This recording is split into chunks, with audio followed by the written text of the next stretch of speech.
telling a larger-than-life story is really what sets these images apart. I can't say that any of these principles are more important than the other, but I do think that some of them are more neglected, and I think that the principle of story is probably the most neglected tool in the photographer's toolkit. The narrative in photography, it doesn't have to be this full circle story that's being told. You're really just trying to pique the curiosity of the viewer.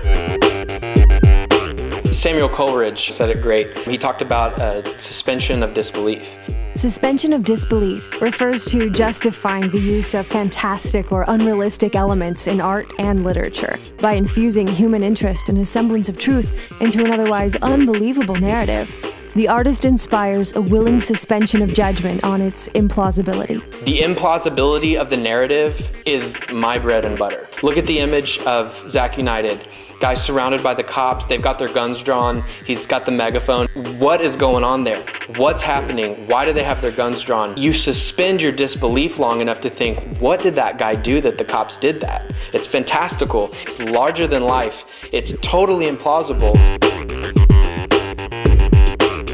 Another really good example of suspension of disbelief is old black and white films, right? You're watching a black and white film, and anybody who's seeing that film that isn't colorblind knows that the world isn't black and white. It's exactly what you're trying to do with your imagery.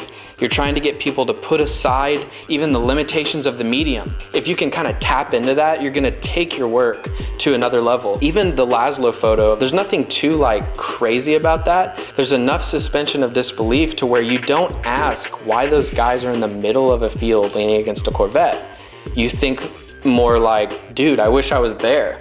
Because it's the suspension of disbelief. It's these little pieces, these little bits of narrative that will take your work to the next level. It's a balance of principles. It's not a balance of rules. As Robert McKee says, rules are rigid, but principles say this works, and it has for thousands of years. The medium of photography's got these principles that apply to literature and screenplay and theater and all these mediums of storytelling that essentially go back to campfires, you know, thousands of years ago. The suspension of disbelief is what makes you able to hear a fairy tale and connect to the semblance of truth, the relatable factor in that story that you decide, I'm gonna suspend my disbelief in return for some entertainment or a payoff or a feel-good feeling. I can't say that it's the most important, but it's the most neglected. You wanna push with story, you wanna go larger than life, and you're aiming for the suspension of disbelief.